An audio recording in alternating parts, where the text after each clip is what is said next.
ఈ దేవాలయంలో కేవలం ₹1 ఈ బావిలో వేసి అమ్మవారికి సమర్పించి ఎటువంటి కోరిక కోరుకున్నా తప్పకుండా అమ్మవారు నెరవేరుస్తారని చెప్పేసి భక్తుల నమ్మకం.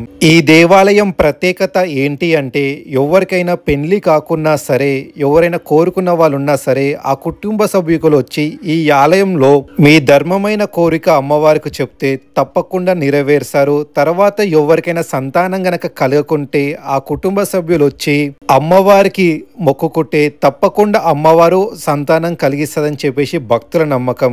సరళ మైసమ్మ దేవాలయానికి వచ్చాము. సో ఆలయానికి మేము తీసుకునే ఒక చిన్న షెడ్ నుంచి ఆలయానికి వెళ్ళే రూట్ మీకు చూపిస్తాను, రండి.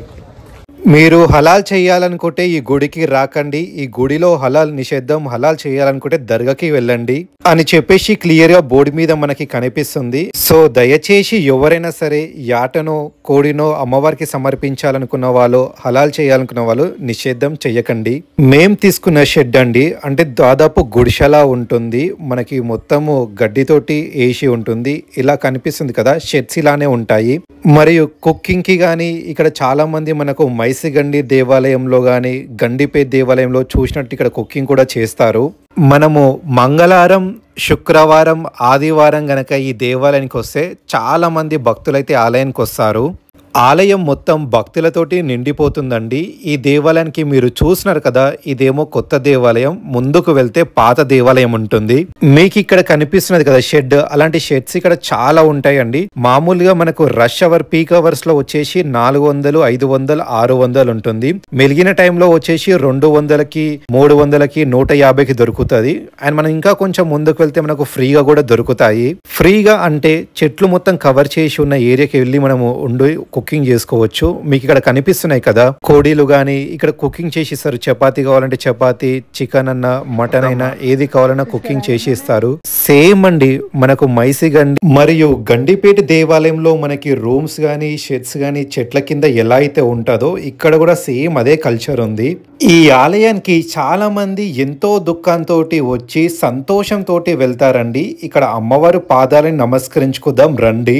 ఎవరైనా సరే బోనాన్ని అమ్మవారికి సమర్పించాలనుకున్న వాళ్ళు ఇక్కడ పాదాల ముందు ఇక్కడ శాఖ పెట్టండి. బిందెలో నీళ్ళు మరియు వేపాకు తీసుకొచ్చి ఇక్కడ అమ్మవారి పాదాల కాడ శాఖ పెట్టి నమస్కరించండి. కోడిని తీసుకొస్తే ఇక్కడనే చెట్టు కింద మీరు వీళ్ళకి గనక ఇచ్చారనుకోండి, వాటర్ గాని కళ్ళు గాని తాగిపిచ్చి బొట్టు పెట్టి ఇస్తారు. ఇక్కడ మాత్రం మేకలని కానీ కోడులను కానీ సంహరించడం నిషేధం అండి.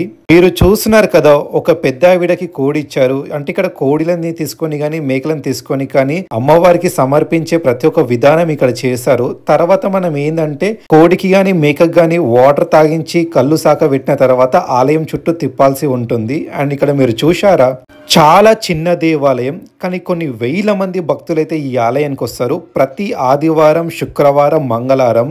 ఈ ఆలయం ఎంట్రన్స్ లో మనకి అమ్మవారు త్రిశూలం తోటి దర్శనం ఇస్తుంది బయట. ఇక్కడ మన దగ్గర ఉన్న పసుపు, కుంకుమ అమ్మవారికి సమర్పించి ఆ తర్వాత మనం లోపలికి వెళ్లాల్సి ఉంటుంది. లోపలికి వెళ్ళిన తర్వాత త్రిశూలం తోటి ఇక్కడ అమ్మవారు కనిపిస్తారు. ఇక్కడ మనకి కొబ్బరికాయ కొట్టే స్థలం ఉంటుంది. త్రిశూలం ముందు కొబ్బరికాయ కొట్టిన తర్వాత తీర్థం అయితే మనకి ఇస్తారు. తీర్థాన్ని తీసుకోండి. తర్వాత మనం ముందు ఇక్కడికి వచ్చినాం అనుకో, సరళ మైసమ్మ తల్లి ఉంటుంది. ఇక్కడ వెలిచారండి సరళ మైసమ్మ తల్లి.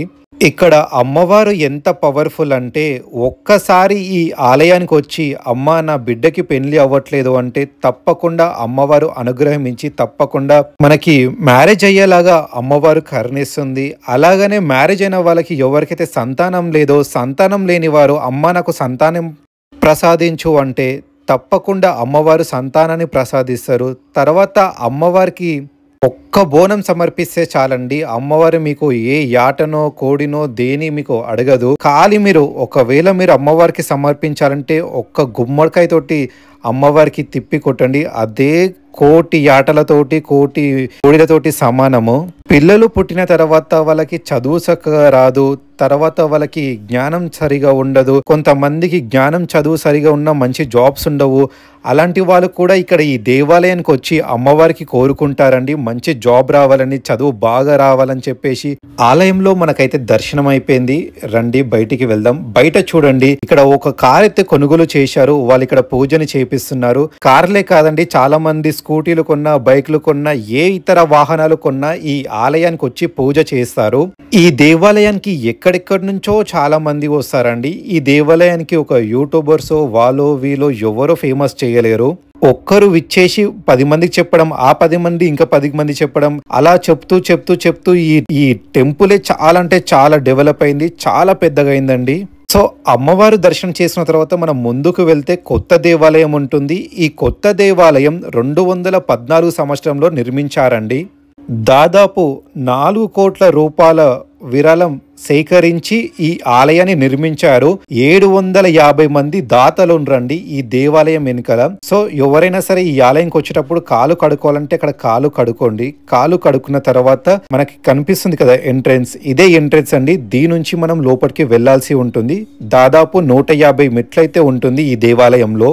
సరళమైసమ్మ దేవాలయం నిర్మించి, అంటే ఇక్కడ అమ్మవారు ఉందని చెప్పి తెలిసి దాదాపు 200 సంవత్సరాల చరిత్ర అయితే ఉందండి ఈ దేవాలయానికి. మీరు చూస్తున్న ఈ కొత్త దేవాలయం దాదాపు 200 నుంచి 300 సంవత్సరాల చరిత్ర ఉంది. భక్తుల మాటలో ఈ ఆలయం గురించి కనుక్కుందామండి. టెంపుల్ కి ఎన్నోసారి రావడం? First time bro. అంటే ఈ టెంపుల్ నుంచి ఎలా తెలుసు మీకు, ఎలా వచ్చారు? ఇది మామూలుగా మా చుట్టాల్లో ఫంక్షన్ ఉండే బ్రో, దానికోసం వచ్చింది. ఇది ఫస్ట్ టైం కదా బ్రో, అంత ఐడియా లేదు బ్రో. ఓకే ఓకే బ్రో, కానీ ప్లేస్ మాత్రం బాగుంది బ్రో. లొకేషన్ మొత్తం వ్యూ బాగుంది. ఇక్కడ చూస్తే మొత్తం బాగుంటుంది. కానీ ఏమంటే ఇక్కడ గుడిచిన దానికి రెంట్ కొంచెం ఎక్కువ ఉంది. కొంచెం ఏమంటే మనం ఫ్యామిలీతో వస్తే కొంచెం అమౌంట్ ఎక్కువ పెట్టుకుని రావాలి. బడ్జెట్ కొంచెం పెట్టుకొని వస్తే ఫ్యామిలీగా హెవీగా ఉండొచ్చు మంచిగా లొకేషన్. మీ ఛానల్ ఏం bro? Rakuri diaries bro. Subscribe చేయండి bro. Okay, thank you so much. Subscribe చేసి okay, thank you so much. చాలా మంది భక్తులు రావడంతో కొత్త దేవాలయాన్ని నిర్మించారండి 2014లో. దాదాపు 700 మంది 50 దాతలైతే ఉన్నారు. దాదాపు 400 కోట్ల రూపాయలు సేకరించారు. వెంకట్రెడ్డి అనే పర్సన్ అయితే ఈ ఆలయానికి కర్త కర్మ క్రియ అని చెప్పుకోవచ్చు. అమ్మవారిని ప్రతిష్టాపించింది అయితే 2018 సంవత్సరంలో ఈ దేవాలయంలో అమ్మవారిని ప్రతిష్టాపించారు.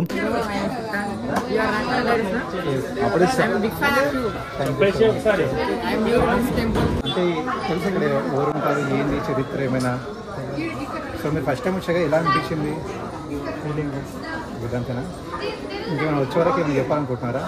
అందరూ ఖచ్చితంగా రావాలి, టెంపుల్ విజిట్ చేయాలని అందరూ ఖచ్చితంగా రావాల్సిందిగా కోరుకుంటున్నారు.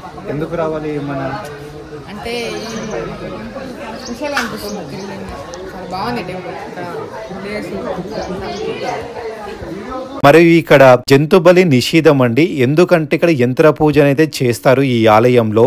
ఈ ఆలయంలో మనకి ఎంట్రన్స్ కాగానే ఇక్కడ సైడ్ మనకి దీపం ఉంటుందండి, అమ్మవారి దీపం.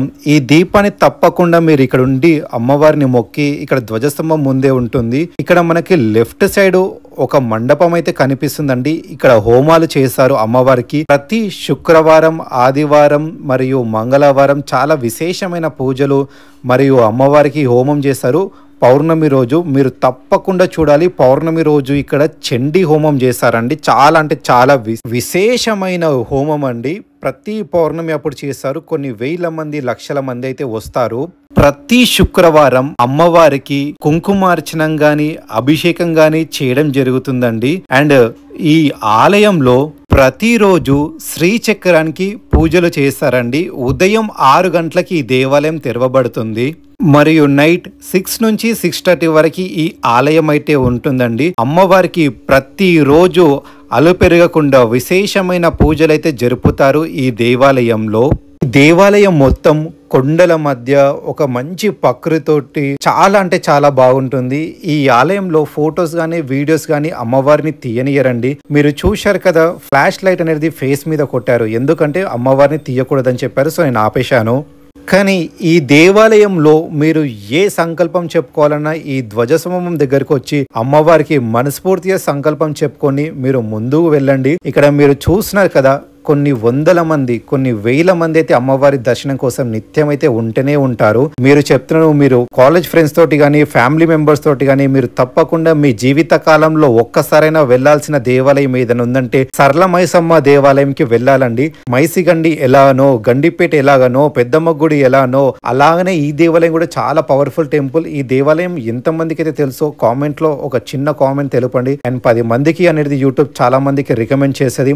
చాలా మందికి ఎవరికైతే చదువు అవ్వడం లేదో, చాలా మందికి జాబులు రావడం లేదో, మ్యారేజ్ అవ్వడం లేదో, సంతానం కలగడం లేదో, ఈ ఆలయానికి వచ్చి తప్పకుండా కోరికలండి కొంగు బంగారమై అమ్మవారి మీ కోరికలు ప్రసాదిస్తుంది.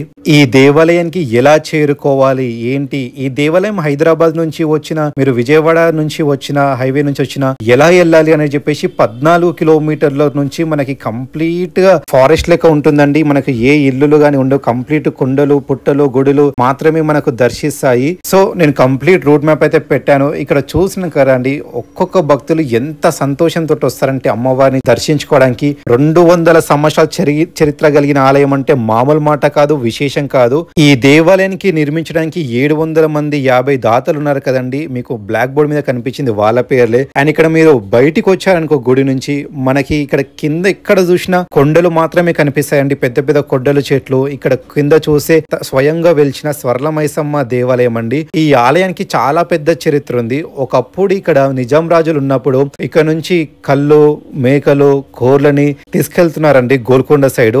అమ్మవారికి సాకపోయకుండా, నైవేద్యం పెట్టకుండా అమ్మవారు అవన్నీ మాయం చేశారని చెప్పేసి ఒక చరిత్ర ఉంది. తర్వాత ఒక కాపరికి రాజు అడిగితే ఏమైంది, ఇక్కడ అన్ని వెళ్ళిపోయినాయి, ఏమీ కనిపిస్తలేదు, సైనికులు కనిపిస్తలేదు, గుర్రాలు కనిపిస్తలేవు, యాటలు ఏవి కనిపిస్తలేవు అంటే అమ్మవారికి మీరు వెళ్ళి మొక్కుకోండి, అమ్మవారికి మీరు ఒక శాఖ పెట్టండి, తప్పకుండా మీకు అమ్మవారు అనుగ్రహిస్తుందంటే ఇక్కడ ఆ రాజు, నిజాం రాజు వచ్చి అమ్మవారికి 2 చేతులెత్తి అమ్మవారికి జోడించి నమస్కరించి, అమ్మ నా సిరి సంపద ఏదైతే పోయిందో అది తిరిగి వచ్చేలాగా చూడు అని చెప్పేసి అమ్మవారిని వేడుకున్నారు. అండ్ ఇక్కడ మీరు చూస్తున్నారు కదా, ఇక్కడ మీకు ఏదైనా కిరాణా సామాన్లు కావాలన్నా, ఒకవేళ మీకు గ్యాస్ కావాలన్నా, టెంట్ కావాలన్నా, సిలిండర్ కావాలన్నా, ఇతర ఏ సామాన్లు కావాలన్నా ఇక్కడ దొరుకుతాయి షాప్ లో. అండ్ మీరు ఇక్కడ చూస్తున్నారు కదా, చిన్న చిన్న చెట్ల కింద కార్లు ఉన్నాయి. మీకు ఇక్కడ ఫ్రీ అండి, ఒక్క రూపాయి తీసుకోరు. ఆ చెట్ల కింద, ప్రకృతి కింద చాలా బాగుంటుంది. అక్కడ వచ్చి కుకింగ్ చేసుకుంటే.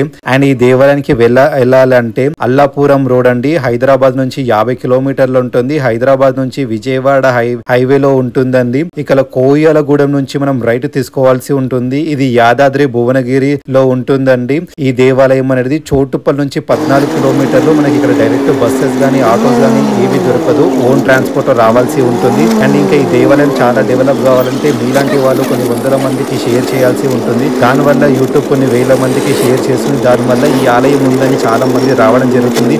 దానివల్ల గవర్నమెంట్ అనేది దిగొచ్చి పబ్లిక్ ట్రాన్స్పోర్ట్ అనేది ప్రొవైడ్ చేస్తుంది. అండ్ చోటుప్పల్లో కనుక మీకు, లేదంటే మీరు సెల్ఫ్గా వచ్చారనుకో చోటుప్పల్లో దిగండి.